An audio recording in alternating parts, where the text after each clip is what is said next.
What's up, guys? It's Sebastian, SFTH1 here, and we're back with more Bravely Default. Last time, Bravely Default Blind Theory. I keep forgetting that. Last time, we went through the world, all of Luxembourg, and found the 6 keystones, beating 6 elemental dragons to enter the Vampire Castle to see DeRosso. We saw 2 cutscenes talking about the history of Eternia and how fucking old DeRosso actually is. So, we're about to get to another cutscene. We're gonna get right into that, and let's get on to it. This one shows a castle in flames. A large army surrounds it. It looks as if it could fall at any moment. Is this not this very castle? See, this is the western corridor right here. There's another castle burning in the distance. It's near where Eternian's central command is today. So then, that's the Orthodoxy's head temple in flames? Nay, the distant castle in flames belonged to the King of Eternia, and the castle in the fore. 'Tis the abode of my family, the House of DeRosso. But why? Why would such a terrible thing? The kingdom of Eternia was suddenly beset by a great host from another land. We would later come to know that it was a 4-state coalition sent by order of the Crystal Orthodoxy.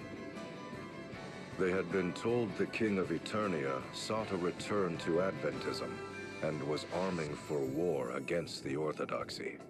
The Grand Patriarchy used this fiction to order a great muster of forces from across the lands. Alas, I failed to heed the many warning signs. I rejected the scheming Cardinal's choice for Grand Patriarch. But he succeeded in luring votes from other factions, and his became the ruling faction of the Grand Patriarchy. It was they who wished to establish Crystal Orthodoxy as the uncontested world religion. Under their orders, the castle of the Eternian King was besieged. It fell in mere weeks.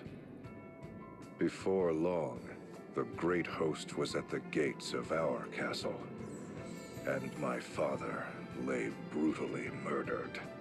The water supply was poisoned, and the Orthodoxy's forces drew an ironclad ring around the castle.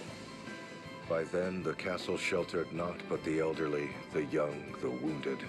There was no hope of resistance. I was forced to sue for peace, even offering my own mother as hostage per their demands. Yet that failed to break the siege. The commoners who had placed their faith in my family and me slowly starved to death. It was then that a letter arrived from a man. That man was the Cardinal, who had sought to influence my vote. The Fiend was now the officer in charge of the attack. He wrote that he would not accept my surrender. Such was the hatred he bore for me. Such hatred that he was willing to let countless innocents die. My mother had been murdered. Our castle was consumed in flames. That is the painting you see here. How could the Orthodoxy do such a thing? This all reminds me of what happened during the Great Plague. Indeed. Perhaps the Templar and I are not so very different. To be betrayed by what you believe in. To have your family and those you protect murdered. Though we do not see eye to eye, perhaps it is a shared sorrow that binds us.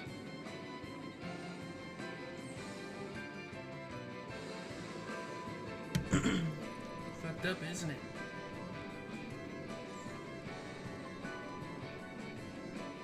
Not done.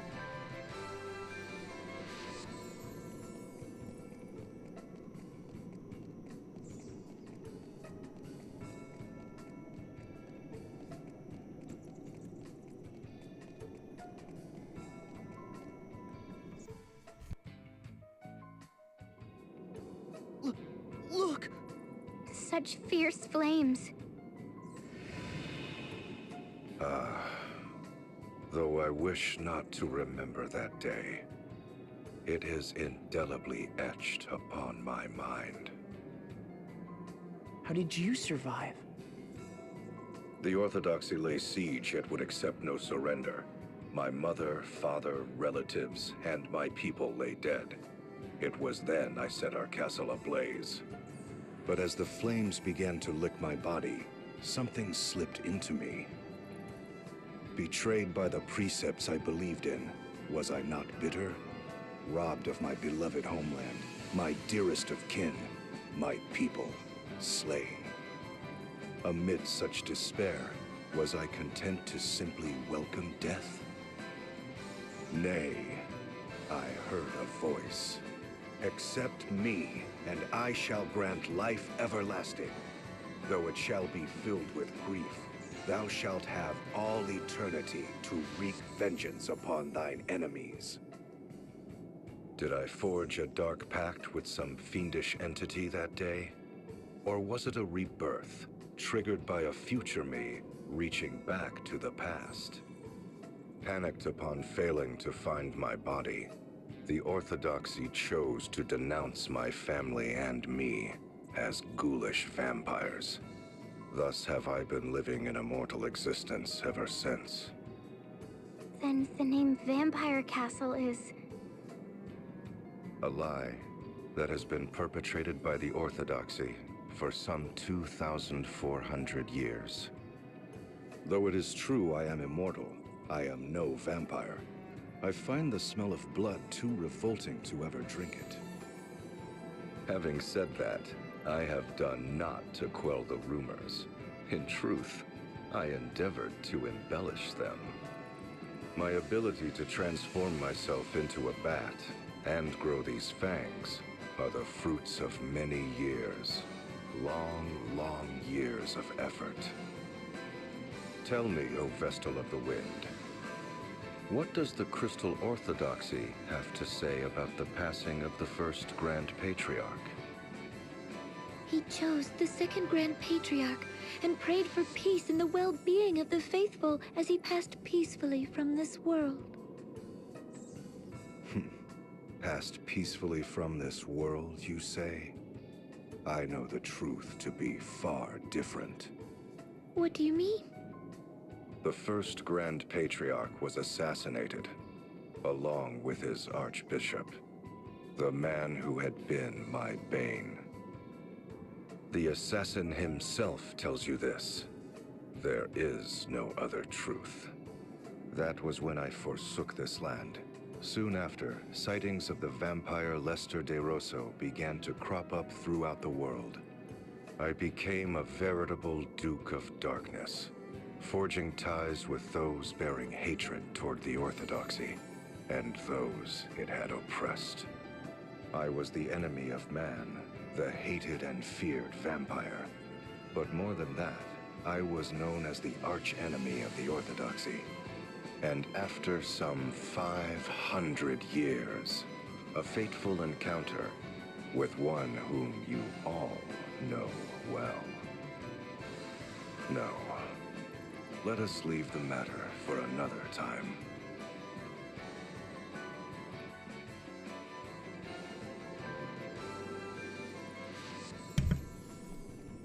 Interesting. So now we know he's not a vampire. He's just immortal.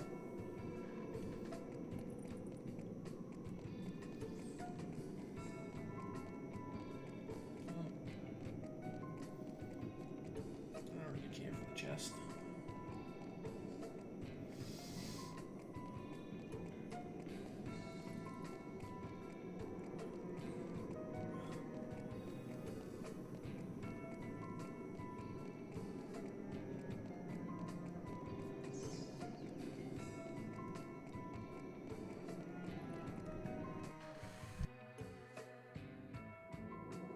A battlefield landscape?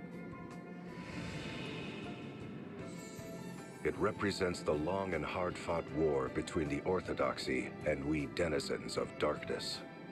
For 500 years, my thirst for vengeance remained unsated.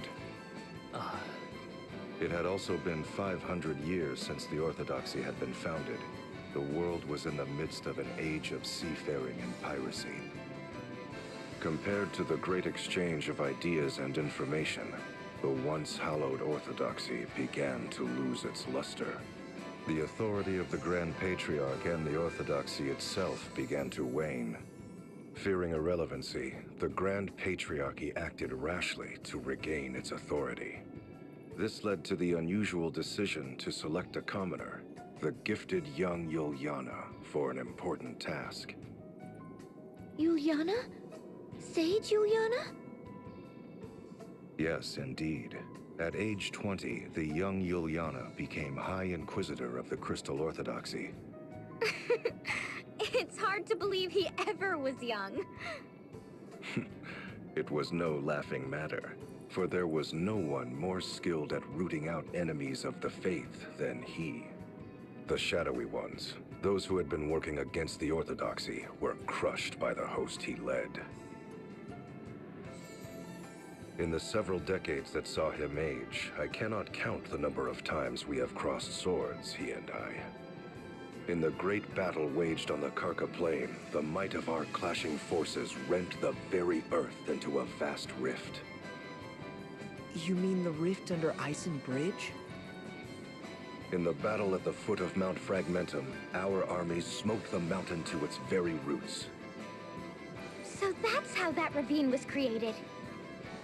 And in the battle fought on the Harina Plain, the once fertile earth was reduced to desolation. The loss of that fertile plain is believed to have ushered in the downfall of the Harina dynasty. To think any sort of battle could change the face of the Earth so.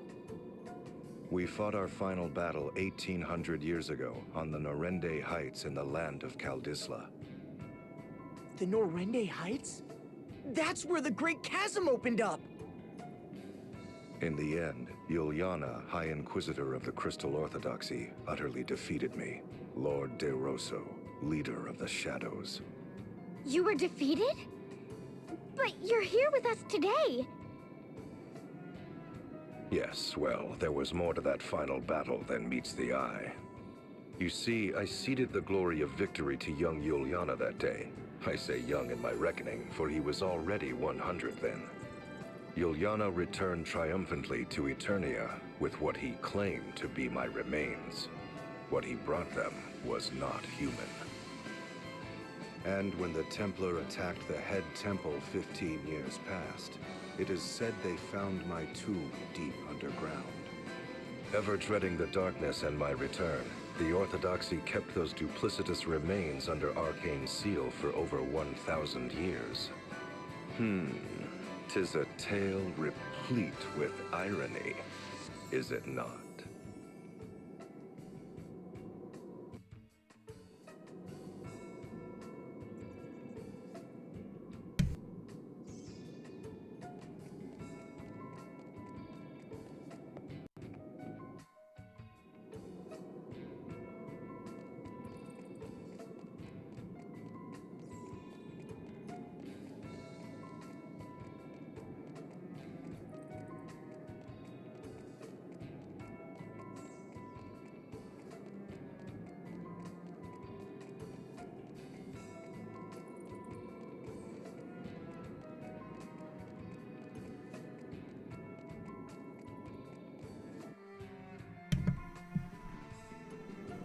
That is Sage Yuliana. Yes, indeed. No one would mistake such a man for young now. Having put down the blood-sucking Lord DeRosso, bane of the Crystal Orthodoxy, he became the first ever commoner to become an archbishop. Perhaps it was a small honor they threw his way, for he was already 101 years old and would not long count among the living. That makes it sound despicable. Agreed. The truth is, however, that was when Yuliana's plot was at its most clever. The Sage's plot? What was he plotting? He was taking measures to separate you Vestals and the faithful among the people from the Orthodoxy's corruption. After serving some 80 years, he had witnessed firsthand how corrupt the institution had become. Should nothing be done, it would not be long before the putrid poison would do harm to the most innocent of the faith. So it was he vowed to rid the Orthodoxy of the source of this poison, the concentration of power. But how? For the great feat of defeating me, Yuliana had been made Archbishop, but in name only. But such was not key to his plot. Timing was the key. The proper time to separate the Vestals and the faithful from the Orthodoxy. And just what timing would that be? The great upthrust of the Eternian Highlands. At the time, the Highlands were not so formidable as they are today. But a colossal movement of earth and rock thrust the Highlands to lofty heights, thereby isolating Eternia from the world. Hold on a moment. He was waiting for the Earth to move? How could he have known when such an event would take place? I shall tell you in time. For now, I will say this. Yuliana bided his time till the Orthodoxy was cut off from the world. And at last, it happened. The Highlands ringing Eternia did thrust up to about half its height today. The Orthodoxy-ruled Eternia now found itself completely isolated, for this was an age preceding the airship. And while the Earth Crystal remained in their keep, control of the crystals of fire, water, and wind was returned to their respective temples. This, what you believe to be the true form of crystalism, is the fruit of Yuliana's efforts. That was the sage's doing? I won't ever call him a miserable old lech again. Sage.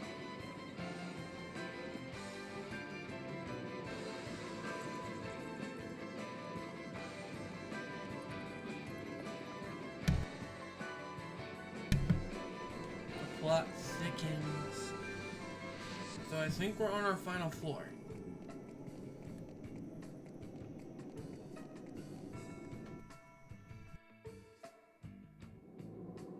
What is that glowing jewel-like object?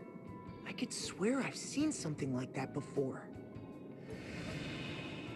I believe you have seen a similar sight countless times. It is known as an asterisk. An asterisk? As in those objects we possess? Yes, indeed. The second stage in Yuliana's plot against the Orthodoxy's authority was to deprive them of the power to grant vocations. Grant vocations? I'm afraid I don't follow. Before Yuliana intervened, special approval was required to change vocations within the Crystal Orthodoxy. In this way, the institution grew rich through fat profits they called alms. Oh, so the Orthodoxy cornered the job market and the fees to participate therein. In layman's terms, yes. But Yuliana exposed this fact before the reigning Grand Patriarch. It was then that Yuliana approached panicked high officials and the Grand Patriarch himself with a proposal of pure genius. He showed them a stone known as an asterisk, saying the granting of vocation should be based on it, overseen by the Orthodoxy. Those who sought such vocations would apply to the Orthodoxy and pay a fair price. Anyone with the means to pay could thus learn a new job. That's no different from the old system where people had to pay alms. No different indeed. But the Grand Patriarch and his officials had not but the material profits of the Orthodoxy in mind. Hence, they accepted Yuliana's proposal without question, even appointing him to the important position of overseeing the new asterisk system. I fail to see how that really changed anything. Well, it did far more than you would guess. for he was the only one who knew how to make the asterisk stones. Why, that wily old fox? So it was Juliana robbed the Orthodoxy of its authority to grant jobs and took it for himself. What of the Orthodoxy's prophets? Wouldn't they demand Juliana transfer the proceeds to their coffers? Juliana was long gone. Abandoning the seat of Archbishop, he fled with his knowledge of the asterisk craft. He also took arms and armor the Orthodoxy had seized from around the world, items of such power that their use was forbidden. He took them all and sealed them away in a hidden location.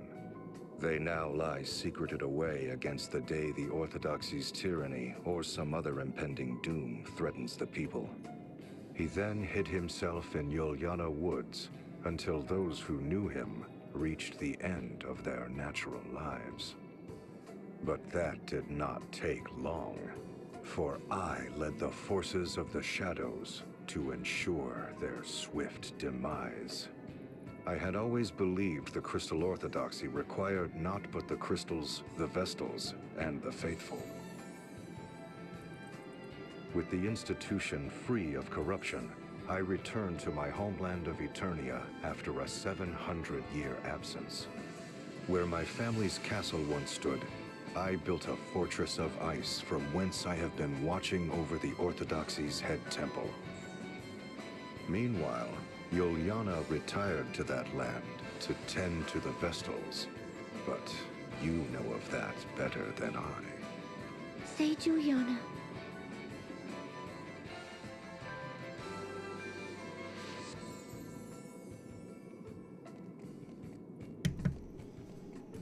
All right.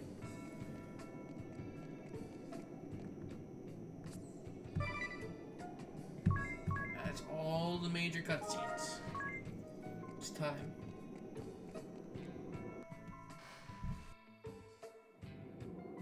I commend you for making it this far. Oh, no more paintings? The final painting lies beyond this throne. I shall reveal it to you if you defeat me in battle. What? The last test is a test of strength. I shall only reveal the painting to those whom I deem worthy. One might also say that there is no need for those who are unworthy to lay their eyes upon it. But be forewarned, I am a formidable foe. I trust you are well prepared. Okay, if you are not ready, you would want to get the fuck out of here and get all the items you need, but I'm ready, so...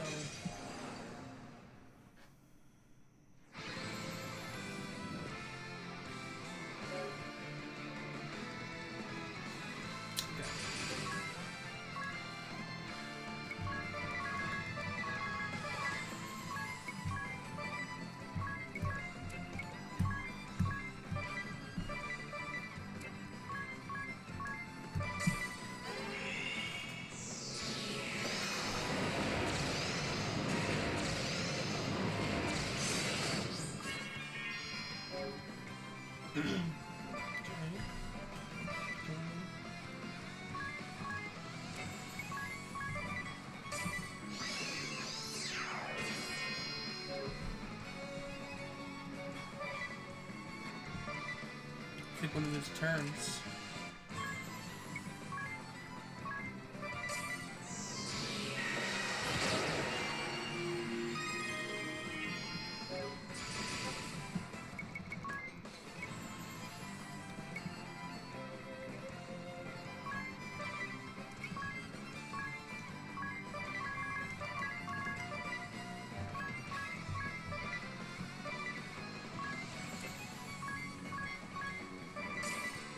Descend now!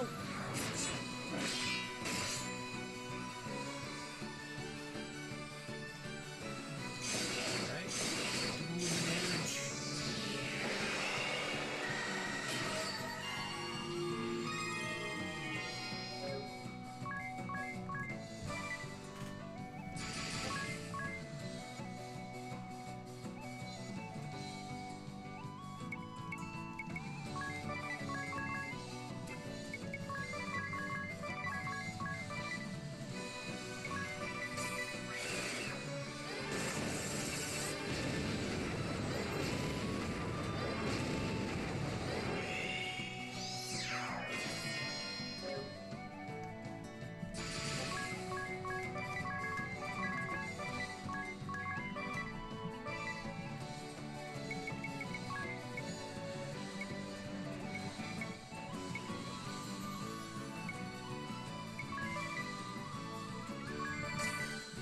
Don't fall for me now. Alright. Should weaken him.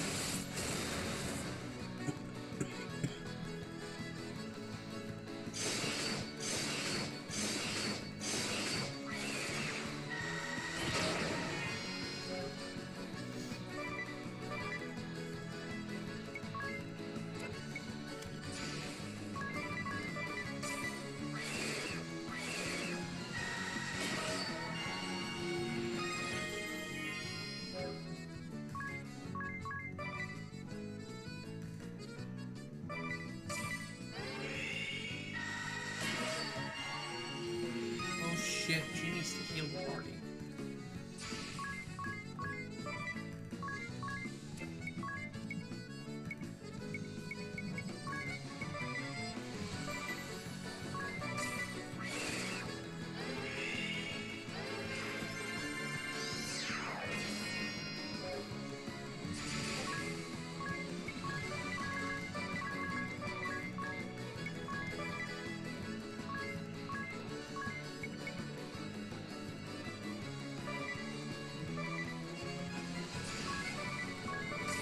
He's about to run out.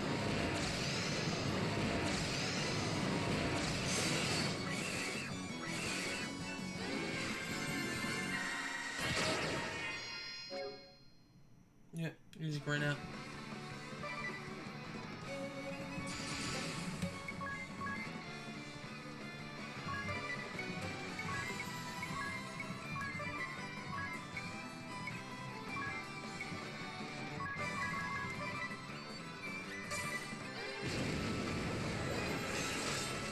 There we go. How can this be? The immortal Lester DeRosso has been defeated?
I am a man of my word.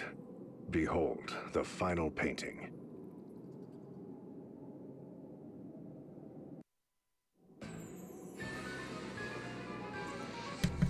Okay, before we look at the final painting, I guess my button isn't working for my mic.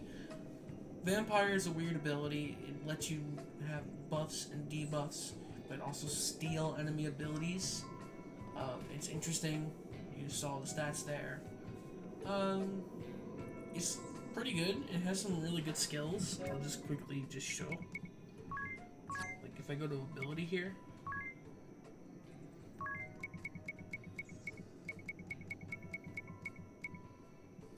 You can see these are all abilities it has, you know? This is the best one it has, though. A chance at the end of a turn to revive yourself, revive from a KO.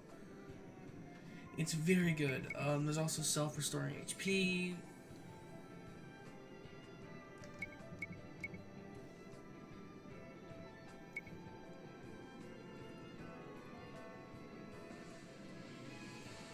This one lets you absorb damage. I mean, it's very helpful. But it's not necessary. It's only if you feel squishy. It might actually be worth it for Dia. Actually, she already has this.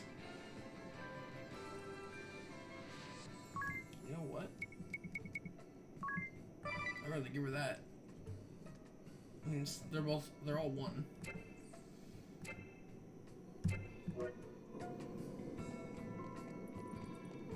Let's look at the last one, though. This painting. It is the angel descended from the heavens during my final battle against Juliana. An angel? When we last did battle 1800 years ago, the battle raged 100 days. The mountains of Norende rent asunder.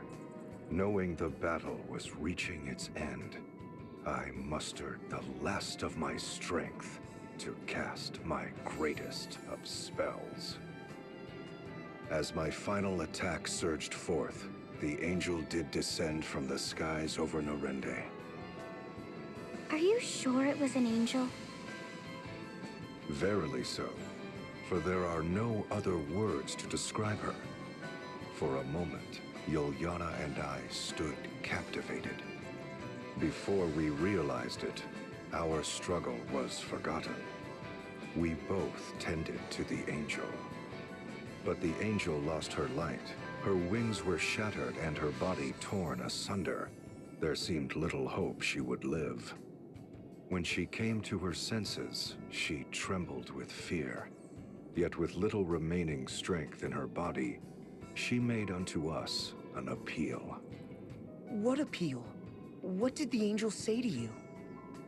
Ere she passed from this world, she slipped in and out of consciousness over many a day. In between ever-growing periods of unconsciousness, it was all she could do to mutter incoherently. A trap most vile, such a fool am I, the warriors of light, if it's not too late. These she would repeat over and over. When she did come to her senses, she would speak of the calamity that had befallen her. She spoke of how Luxembourg was on the brink of doom, and spoke with precision of the events that has heralded its coming. She herself was surprised to find that she knew of details of our past, and events of the future as well. The struggle between the old faith and orthodoxy, the tragedy that would befall my family, my immortality, even events of the distant future. The distant future? Yes, for the angel spoke of events that have not come to pass even now.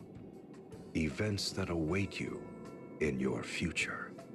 She told of a bringer of evil who would appear in the guise of one friendly to the Vestals and seduce them into unleashing chaos in the name of awakening the crystals.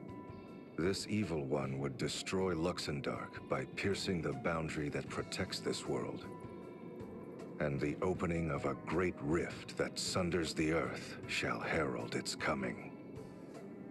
The Great Chasm. The angel told of many other omens ere the great chasm would open.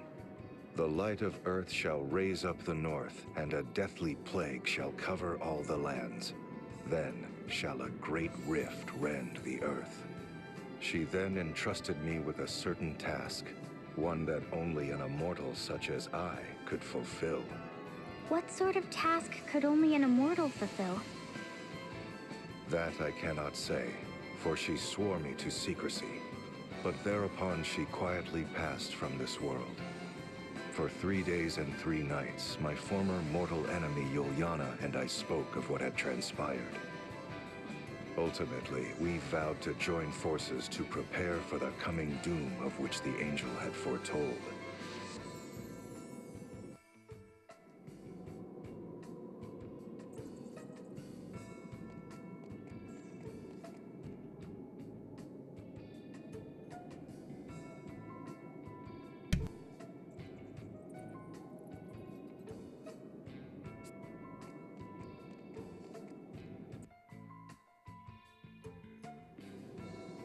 Lord DeRosso, there is one last matter I fail to understand.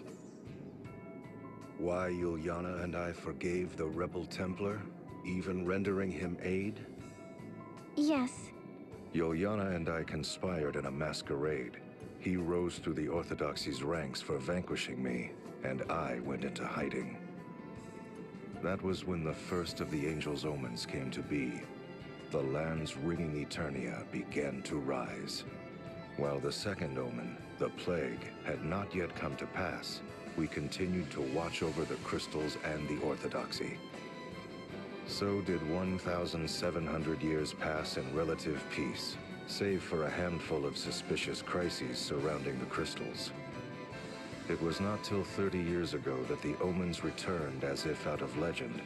First, the land's ringing Eternia began to rise once more. 10 years later, the Great Plague struck, whereupon I knew the Great Chasm was coming. It was then that we began our preparations to strike. It was evident from this series of events that the crystals were involved in some manner. Before the appearance of the Great Chasm, we would assault the temples and seize the crystals. We readied our forces for this plan. I entrusted the task to the Templar, a former cleric of the Orthodoxy. He was also to lead the newly mustered host. Oh, Father. While far from infallible, that was the best response I could manage for the coming of the Great Chasm. But I was soon faced with another problem, for the Orthodoxy began conspiring to hold the Grand Ritual in a bid to regain authority. The grand ritual? But that is forbidden! It raises the energy long accumulated within a crystal to a cataclysmic level! Indeed, and the Templar feared the heavy toll it would exact upon the crystal. He counseled us to dispatch our forces to the head temple with the greatest of haste. Were we to overlook the grand ritual and focus upon the coming Great Chasm? Or was the ritual the event that would bring upon the chasm? To wait or attack? The Templar and I could not agree. And so it was. He alone decided to lead a great host against the head temple and the Temple of the Crystal. That is why my father did what he did? As I have said before, the Templar is not the sort to send troops into battle over private matters, be they concerned with his wife or not. We threw our backing behind the Templar-led forces. Forever did we believe in his tireless resolve and action. And though the one we backed is the one you have defeated, that is perhaps but a small link in the great chain of events of which the Angel foretold.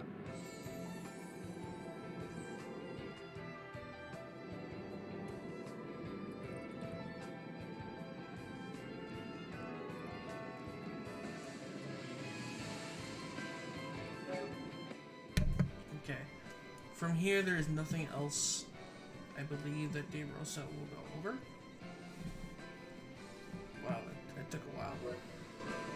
So,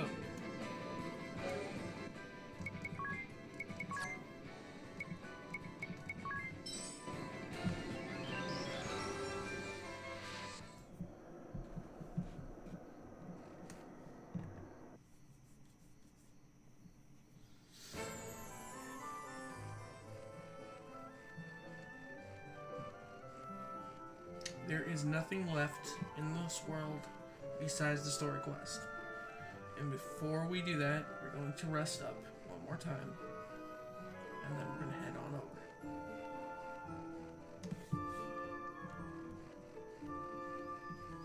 I know we're about 40 minutes into this episode, though.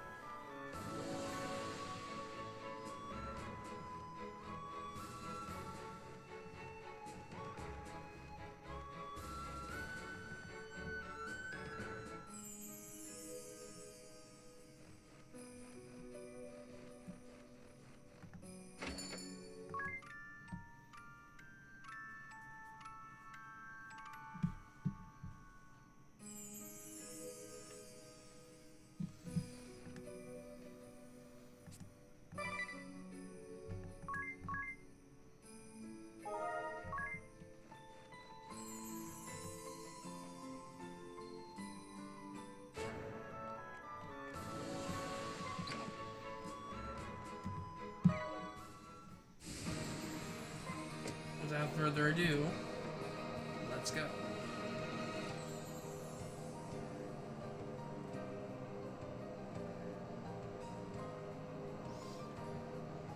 You think it'd be over here, but it's not. It's really not. It's all the way at the bottom corner of the world.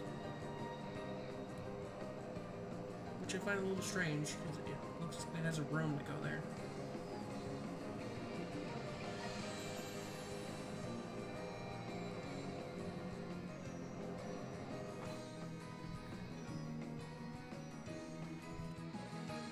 Eri, that light is almost blinding. Are you sure Grand Ship is going to survive in there? We'll be fine. Let's head on in. But only if everyone is ready. Once we go in, there's no turning back. I'm not even sure what'll happen. I mean, this is a first for me, too. So, if you have anything you need to do, now's the time. Well, everyone ready? That's a hint, by the way.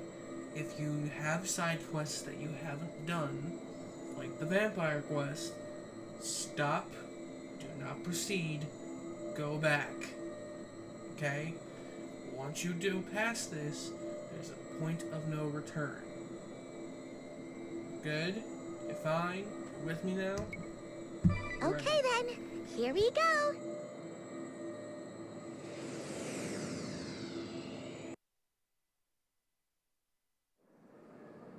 It's so beautiful.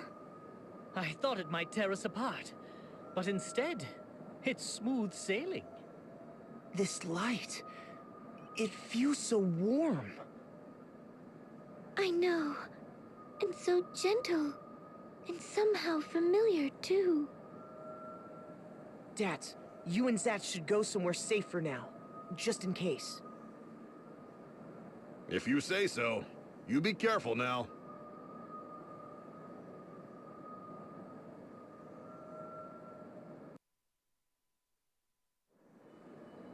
Look, everyone! My brooch is starting to absorb the first light from the holy pillar! Once it is completely full, the light will begin to spread across all the world, sweeping away the darkness. Stay there and keep watch, okay? Oh, and keep steady at the helm. We'll have to start all over again if we move out of the light. Right. Leave it to me. I need to start meditating so I can focus. Don't bother me till I'm done. I mean, who knows what might happen if I lose my focus? Understood. Okay, here goes. A wondrous and beautiful first light! My brooch awaits your divine radiance!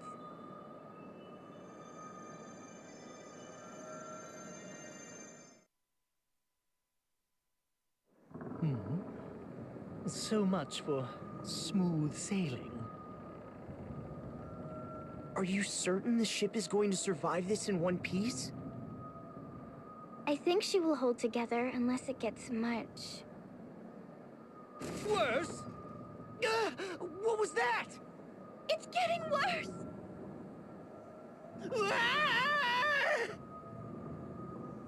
It's Dats and Zats! To the deck, quick!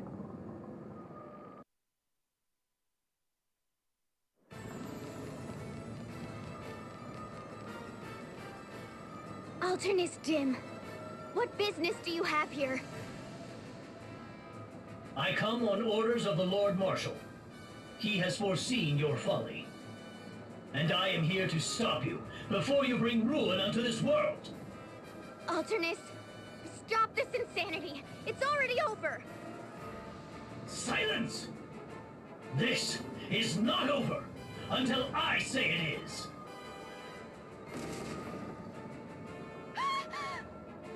If anything were to happen to Eri right now, ring a bell, go back to the bridge! Right. First, you must get by me.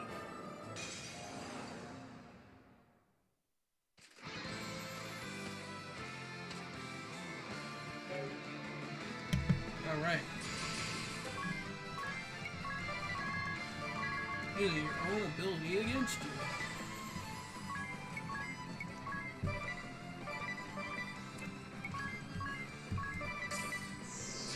This ship will tumble out of control if we don't do something. This ship shall go crashing down, along with all on board.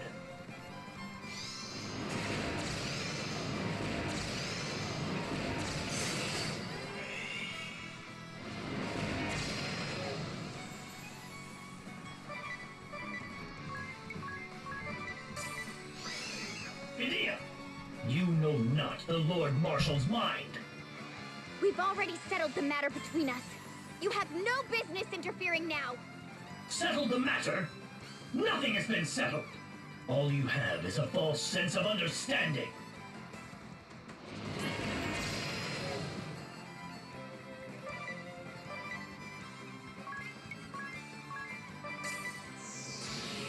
Wind Vestal. I should have killed you long ago. You have become the bane of Eternia. Nay, all the world. Never again shall you deceive Edea. I've no interest in your foul, twisted beliefs.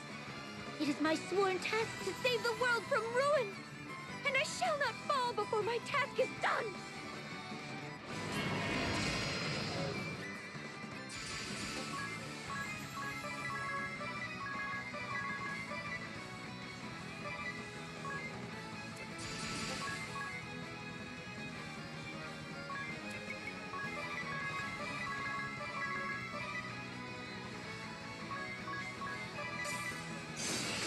Open your eyes, Edea. These traitorous scum have deceived you. Join me now in defeating the Vestal. How could you say such a thing? Agnes has become a dear friend of mine.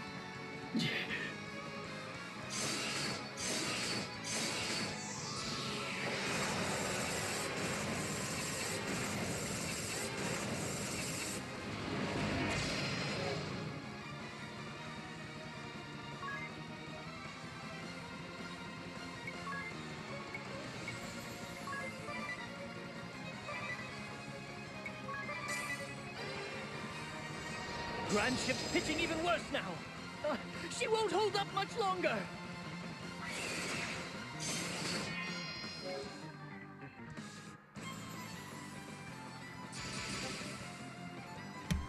Oh, right. He has minus strength too. Right.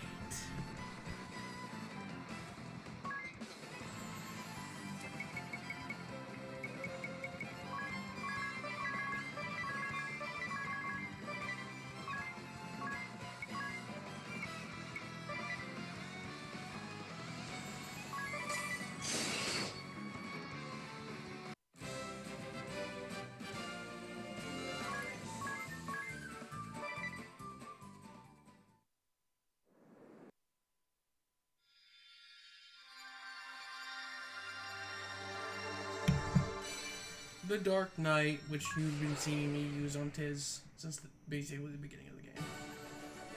Dark Knight is a high damage class with a darkness ability as its main element. It sacrifices your own HP, but for a giant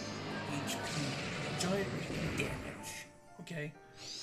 It is very useful, as you can see me use. Favorite swords, as you can see, all that. And here's the abilities. Cool, great.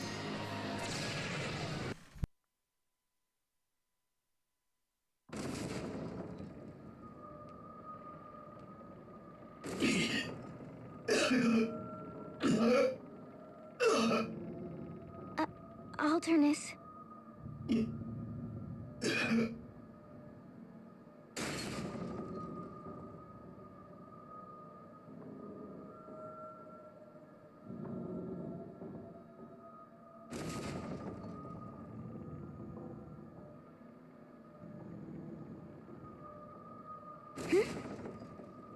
Alternus, your face.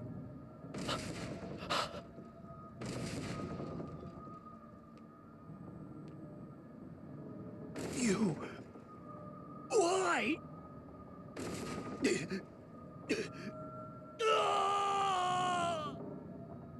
Alternus!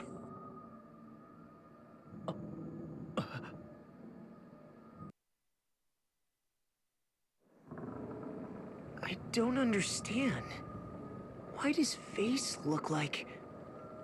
he dropped this journal. It looks identical to Ring-a-Bell's. Ring-a-Bell, who or what are you? The ship cannot withstand much more of this! Back to the bridge! We'll talk about this later, Ring-a-Bell! Right. Alternus.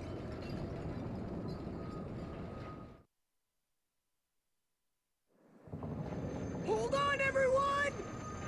The ship has never shaken like this before. What's happening? The ship won't respond. She's out of control. How can this be? It's as if we're being drawn in by an invisible force. Drawn in? Eri! Eri, what's happening? Can you not sweep away the darkness? Answer me! Eri! Ah!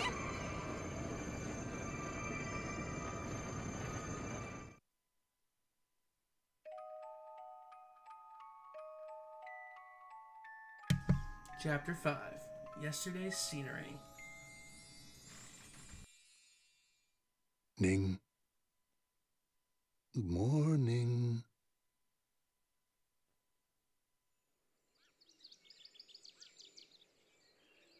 Time to wake up. The sun is out. Come now. That's it. You must be exhausted. Rest a while longer if you like. I must say, it was a shock to hear you intend to deal with those scoundrels who set fire to the town. We're counting on you, though. If there's anything I can do to help, just say the word.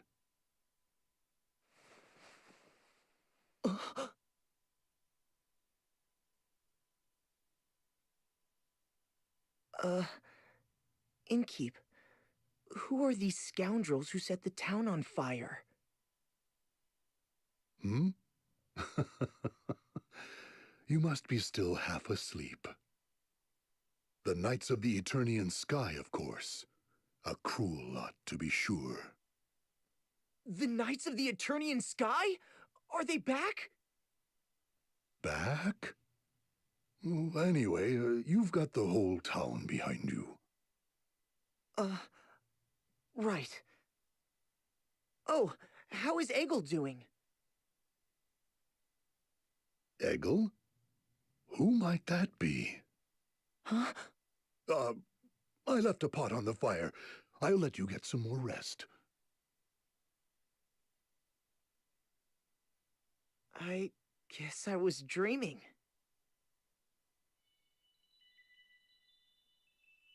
Entrusting Egil to the innkeep's care. Awakening the 4 crystals. Led by Eri to the Holy Pillar.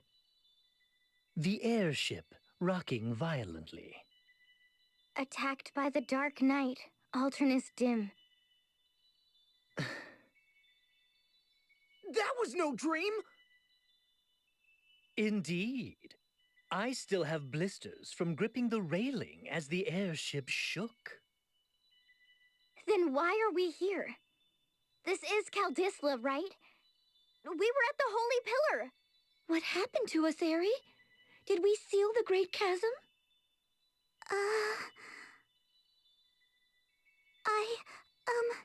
Sorry. I don't really know. What?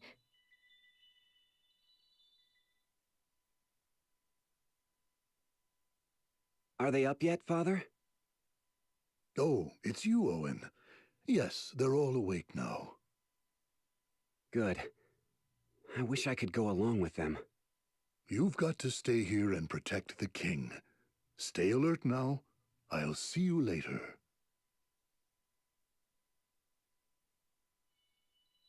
That was Owen! How can that be? Oh my. Perhaps we are dreaming. Wait. Let me get this straight. Who could have set the town on fire? It doesn't seem likely the Knights of the Eternian Sky have come back to attack it again.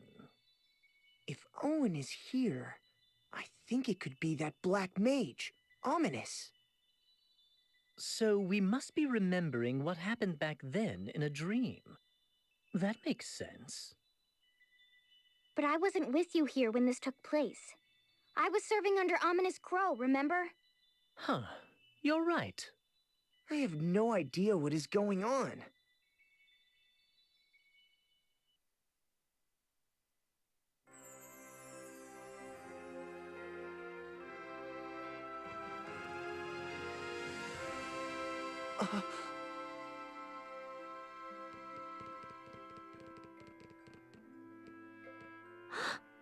The sea. It is still tainted. What? But we awakened the water crystal. Something is wrong. Let's split up and get to the bottom of this.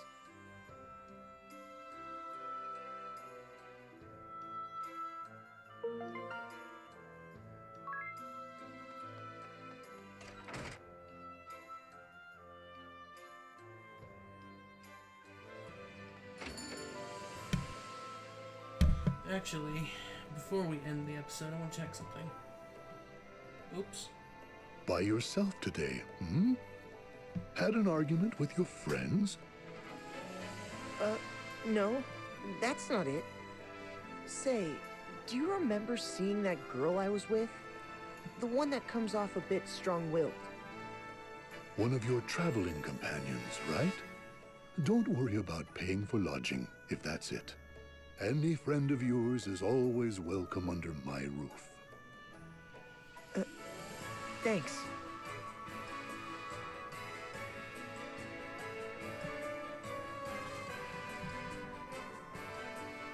Yep, okay, it's still free. Anyway, I will see you guys next time for more Bravely Default Flying Fairy. We're gonna get to the bottom of what the fuck is going on. Strange, isn't it? Oh, right. No, okay, never mind. See you guys next time.